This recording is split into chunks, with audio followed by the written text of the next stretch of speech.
বন্দির সামনে তফত করায়।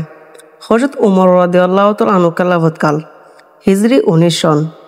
হযরত উমর একটি বাহিনী পাঠালেন রোমানদের বিরুদ্ধে।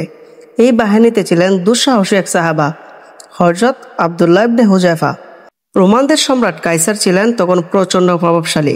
তিনি বহুবার শুনেছেন মুসলিম মুজাহিদদের ঈমান, বীরত্ব আর আল্লাহ ও রসুলের জন্য জীবন অকাতরে বিলিয়ে দেওয়ার মতো মর্মান্তিক কাহিনী।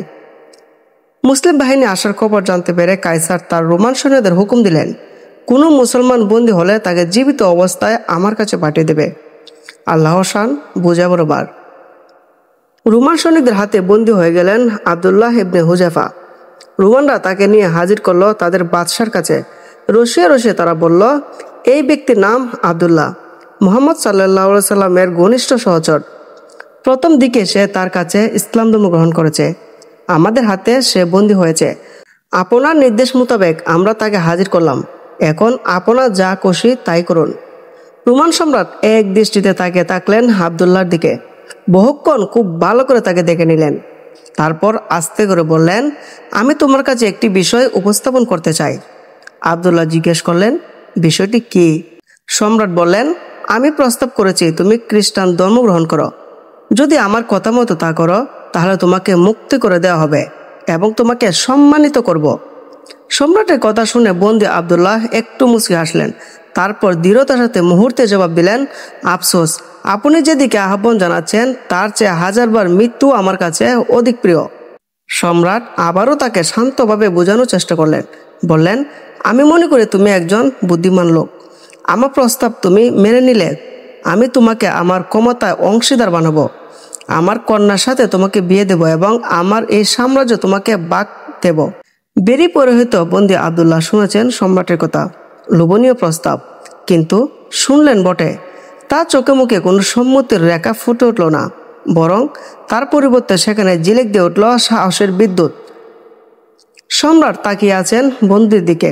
বললেন, কি হলো, জবাব দাও। এবার মুখ খুললেন আব্দুল্লাহ। তার চোখে মুখে ভয়ের কোনো চিহ্ন মাত্র নেই। কম্পিত কণ্ঠে বললেন, আল্লাহর কসম, আপনার গোটা সাম্রাজ্য এবং তার সাথে আরবদের অধিকারে যা কিছু আছে সবই যদি আমাকে দিয়ে দেওয়া হয় আর তার বিনিময়ে যদি বলা হয় একটি পলকের জন্য তুমি মুহাম্মদের ধর্ম পরিত্যাগ করো, তবে তা আমি ঘৃণ্যভাবে প্রত্যাখ্যান করব। আল্লাহর কসম, আমি কখনোই আমার দিনকে পরিত্যাগ করতে পারবো না। আব্দুল্লাহ জবাব শুনে কেঁপে গেলেন। সম্রাট ধমক দিয়ে বললেন, তাহলে আমি তোমাকে হত্যা করব। তখন শান্ত আব্দুল্লাহ, একটু ভীত নন তিনি। জবাবে বললেন, আমি তো উপস্থিত, আপনার যা খুশি তাই করতে পারেন। বন্দির মুখে এত বড় কথা, এত বড় তার দুঃসাহস। তিনি রাগে জ্বলে উঠলেন বারুদের মতো।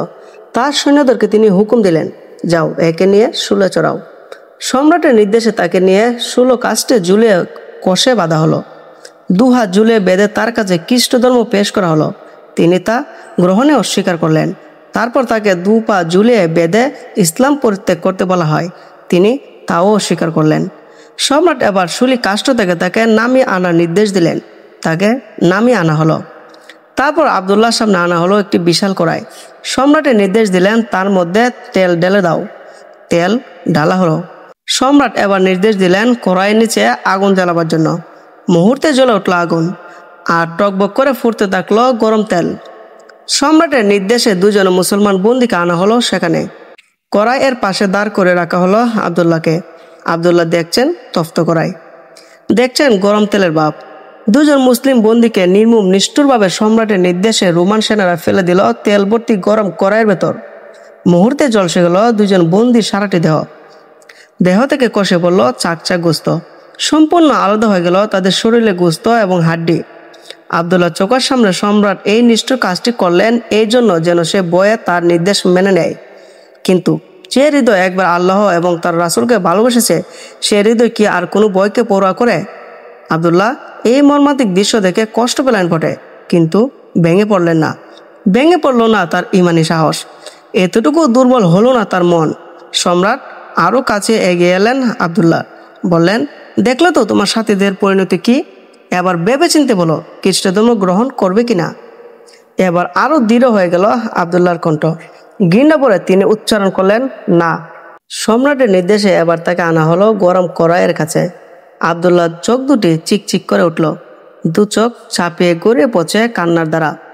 আব্দুল্লাহর চোখে পানি। খবরটি শুনে খুশি হলেন সম্রাট। ভাবলেন নিশ্চয় ভয় পেয়েছে বন্দী, এবার তার আশা পূরণ হবে। সম্রাট নির্দেশ দিলেন বন্দীকে তার কাছে নিয়ে আসার। বন্দীকে আনা হলে সম্রাট জিজ্ঞেস করলেন, কি ঘাবড়ে গেছ?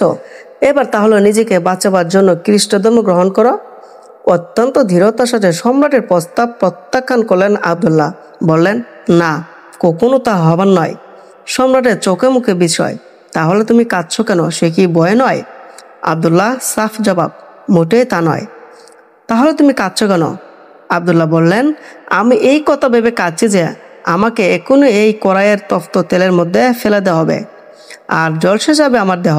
সাথীদের মতো আমার দেহের গোস্ত হাড্ডি আলাদা হয়ে যাবে, আমি শেষ হয়ে যাব। কিন্তু আমার তাতে বিন্দুমাত্র আফসোস কিংবা কষ্ট নেই।